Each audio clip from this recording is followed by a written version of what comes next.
വായന 27-ാം ദിവസം.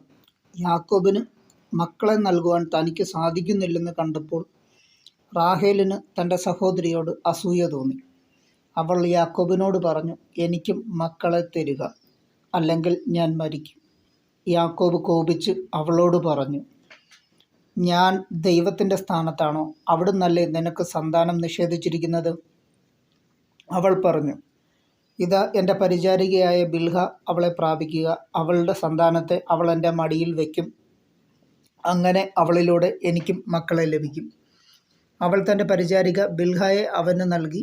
യാക്കോബ് അവളെ പ്രാപിച്ചു. ബിൽഹ ഗർഭം ധരിക്കുകയും യാക്കോബിന് അവളിലൊരു പുത്രൻ ജനിക്കുകയും ചെയ്തു. അപ്പോൾ റാഹേൽ പറഞ്ഞു, ദൈവം എനിക്ക് അനുകൂലമായി വിധിച്ചിരിക്കുന്നു. എൻ്റെ പ്രാർത്ഥന കേട്ട് എനിക്കൊരു പുത്രനെ നൽകിയിരിക്കുന്നു. അതുകൊണ്ട് അവൾ അവന് ദാൻ എന്ന് പേരിട്ടു. റാഹേലിൻ്റെ പരിചാരികയായ ബിൽഹ വീണ്ടും ഗർഭിണിയായി. അവളിൽ യാക്കോബിന് രണ്ടാമതൊരു പുത്രൻ കൂടെ ജനിച്ചു. റാഹേൽ പറഞ്ഞു, എൻ്റെ സഹോദരിയുമായി കടുത്ത മത്സരം നടത്തി ഞാൻ ജയിച്ചിരിക്കുന്നു. അവൾ അവനെ നഫ്താലി എന്ന് വിളിച്ചു. തനിക്ക് വീണ്ടും മക്കൾ ഉണ്ടാവുന്നില്ല എന്ന് കണ്ട ലയ തൻ്റെ പരിചാരികയായ സിൽഹായെ യാക്കോബിന് നൽകി.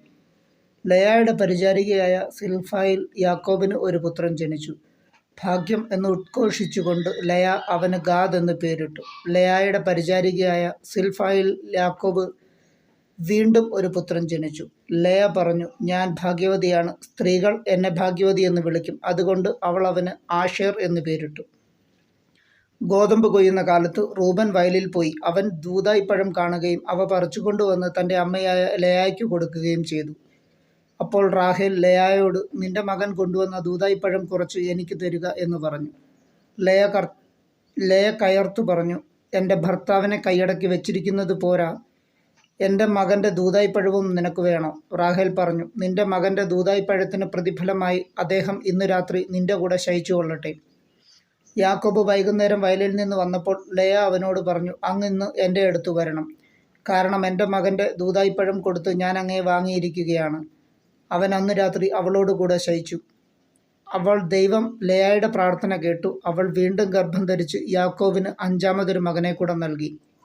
എൻ്റെ പരിചാരികയെ ഭർത്താവിന് കൊടുത്തതിന് ദൈവം എനിക്ക് പ്രതിഫലം തന്നു എന്ന് പറഞ്ഞ് അവൾ അവനെ ഇസ്സാക്കർ എന്ന് വിളിച്ചു. ലയ വീണ്ടും ഗർഭിണിയായി. യാക്കോബിന് അവൾ ആറാമത്തെ മകനെ പ്രദാനം ചെയ്തു.